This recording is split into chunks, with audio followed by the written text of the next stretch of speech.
Hi, we're doing a quick video on some floods out the front of our place. I nearly lost my drone to the water. I lost complete control. Stick around and I'll show you what happened. This is what our creek is supposed to look like after a bit of rain in the banks. All of a sudden the banks got very wide. As you can see, it expanded out. You could just looking over towards the neighbour's house. The trees right in the middle, that is the tree line over the creek, and it's only about 2 metres wide total from bank to bank. We had 2 inches of rain, or 50 mils, in 20 minutes.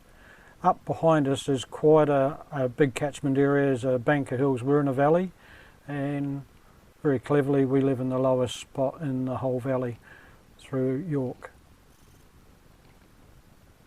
This house was saved from getting water inside, but you can see the veranda running up, or the ramp running up. It was pretty damn close. He has actually started on some big limestone walls around to mitigate this, but not quite fast enough.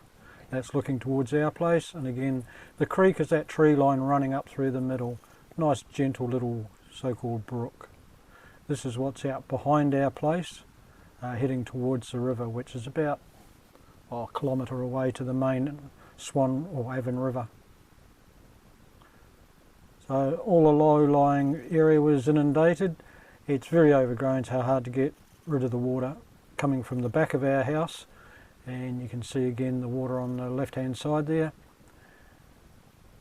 The lawn out the front, that's normally quite wide. It's big enough to have a football game on, but maybe water polo's more apt. And just coming up to the front to the road, it's a dead-end street. Well, it's cut in half by the creek, and you can come in from either end, but it's definitely cut in half. And my mate Tony and Fiona's house, they had a lot of damage through their gardens, and poor Tony had just spent a long time under that water. Is a beautiful gravel driveway that he's just put in, and now it's under a couple of inches of mud.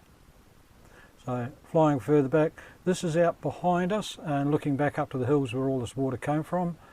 No, there's no lakes and rivers out there. It's supposed to be a little gentle brook in winter only, and that water was still heading down past our place.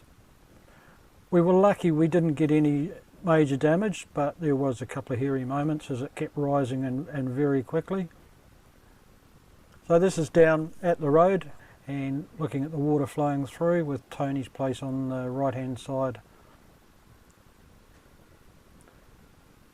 So I thought I'd just fly around this area and have a little bit of a play. Nice and quiet, cinematographic, and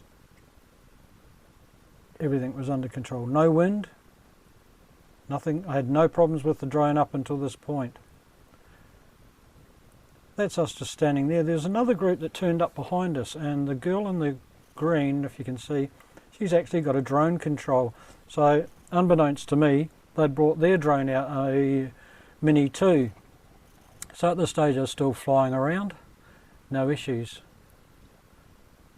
Had full control. All of a sudden it started a little bit haywire, raced towards the trees.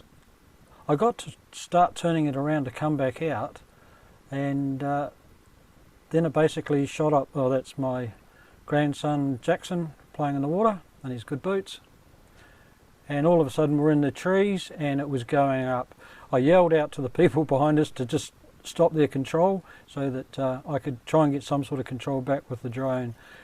It chopped up the leaves. We had leaves flying everywhere, and thankfully I just managed to bring it back out. The camera gimbal was going nutso, as you can see, and I was just about ready to run out into the water and grab it. So that's my story. Hope you enjoyed it. Thanks for watching.